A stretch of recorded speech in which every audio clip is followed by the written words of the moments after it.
करीब 4 करोड़ लोगों ने साल 2023 में कांवड़ यात्रा निकाली थी। कांवड़ियों के पैर में छाले पड़ जाने के बाद भी वे भूखे प्यासे किलोमीटरों तक पैदल चलते रहते हैं। जमीन पर लेटकर साष्टांग प्रणाम करते हुए ये लोग अपनी यात्रा पूरी करते हैं। ऐसा माना जाता है गंगा जल भरने के बाद कांवड़ को तब तक उठाए रखना होता है जब तक आप अपनी मंजिल तक ना पहुंच जाएं। यात्रा चाहे कितनी भी लंबी क्यों ना हो, कितनी भी कठिन हो, हर साल हजारों लोग इसे पूरा करते हैं और ये सब किया जाता है भगवान शिव की भक्ति के लिए। शिव जी जो इस ब्रह्मांड से भी पहले थे और इसके नष्ट होने के बाद भी रहेंगे। भागवत पुराण के अनुसार समुद्र मंथन के समय समुद्र से कालकूट नाम का एक भयानक विष निकला था। ये विष इतना ज़्यादा खतरनाक था कि इसके प्रभाव से पूरी सृष्टि का विनाश हो सकता था। इससे बचने के लिए सभी देवी देवताओं ने भगवान शिव जी की आराधना की। तब शिव जी ने उस विष को अपने हाथों में लेकर उसे पी लिया। उनकी गर्दन का रंग नीला पड़ गया और तभी से उन्हें नीलकंठ के नाम से जाना जाता है। लेकिन इस विष के कारण शिव जी के गले में, उनके शरीर में जलन होने लगी। कई लोग मानते हैं कि रावण जो एक बहुत बड़ा शिव भक्त था, उसने कांवड़ में गंगा जल भरकर यात्रा की। उसने वो गंगा जल शिव जी को चढ़ाया जिससे उनके जलन को राहत मिली और यहीं से कांवड़ यात्रा की शुरुआत हुई थी। भगवान शिव, महादेव, भोलेनाथ जिनका रूप सबसे अलग है। उनके हाथों में त्रिशूल, सर पर चंद्रमा और चेहरे पर एक सौम्य सी मुस्कान। लेकिन क्या आप जानते हैं कि शिव जी ने हमेशा से चंद्रमा को अपने सिर पर धारण नहीं किया था। शिव पुराण के अनुसार राजा दक्ष की 27 बेटियां थीं जिनकी शादी चंद्रदेव से हुई थी।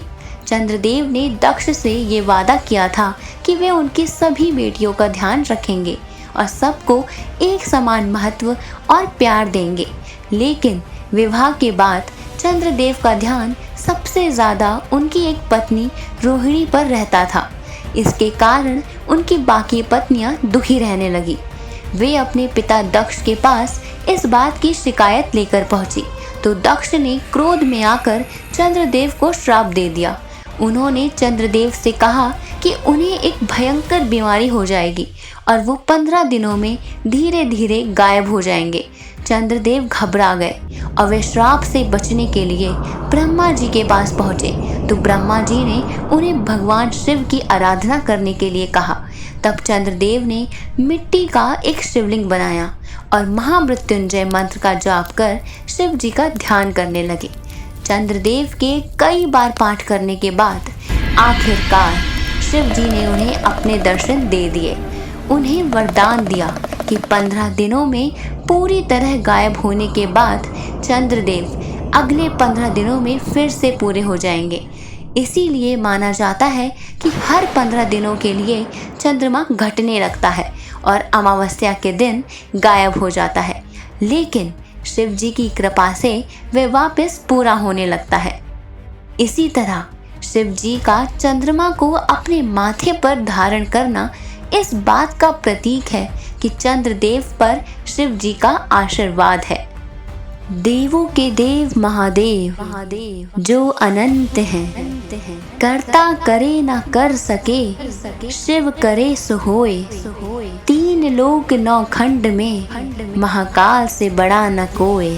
अक्सर हम देखते हैं शिवालयों में शिव जी को भस्म चढ़ाई जाती है। उज्जैन के महाकाल मंदिर में महाकाल की भस्म आरती की जाती है।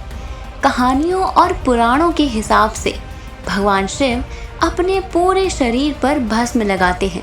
शिव जी का भस्म से जुड़ा होना कोई नई बात नहीं है, बल्कि इसके पीछे एक ऐसी कथा है जो शिव पुराण में सुनाई जाती है।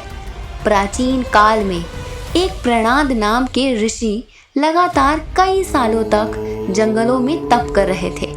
इस दौरान उन्होंने सिर्फ पत्तियां और फल फूल खाए। एक दिन ऋषि प्रणाद अपने आश्रम की मरम्मत करने के लिए जंगल से घास काट रहे थे। तभी उनकी उंगली में चोट लग गई। लेकिन जब ऋषि मुनि ने अपनी उंगली की ओर देखा तो वे हैरान रह गए, क्योंकि उस कटे हुए हिस्से से खून नहीं बल्कि पेड़ पत्तियों का रस निकल रहा था। ऋषि मुनि ने ये सोचा कि वो इतने पवित्र हो गए हैं, उनके शरीर में खून के बजाय पत्तियों का रस दौड़ रहा है। इस बात को सोचकर उन्हें अपने आप पर घमंड हो गया और वे इस बात का ऐलान करने लगे कि पूरे ब्रह्मांड में उनसे ज़्यादा पवित्र कोई नहीं है। उनके इस घमंड को तोड़ने के लिए शिव जी एक बूढ़े आदमी का भेष धरकर प्रकट हुए। जब उन्होंने प्रणाद ऋषि से उनकी खुशी का कारण पूछा तो ऋषि मुनि ने अपनी उंगली से रस निकलने की पूरी कहानी सुना दी। तब उन बूढ़े बाबा ने ऋषि मुनि से कहा, इसमें कौन सी बड़ी बात है? पेड़ पत्तियां भी जलने के बाद भस्म में बदल जाती हैं और भस्म ही सबसे पवित्र होती है। इस बात का प्रमाण देने के लिए बूढ़े बाबा ने अपनी उंगली चीर दी और उसमें से भस्म बाहर निकलने लगी। ऋषि मुनि समझ गए कि ये बूढ़े बाबा और कोई नहीं बल्कि स्वयं महादेव हैं। ऋषि प्रणाद शिव जी के चरणों में गिर गए और अपने घमंड के लिए माफी मांगने लगे। ऐसा माना जाता है कि इस घटना के बाद से शिव जी अपने पूरे शरीर पर भस्म लगाते हैं और अपने भक्तों को ये याद दिलाते हैं कि परम सत्य क्या है। हमने शिव जी और अमरनाथ यात्रा से जुड़ी कहानियों पर पहले एक वीडियो बनाई हुई है। अगर आप इंटरेस्टेड हैं तो हमारी ये वीडियो देख सकते हैं। शिव जी से जुड़े और कौन से टॉपिक पर आप वीडियो देखना चाहते हैं हमें कमेंट में ज़रूर बताइएगा।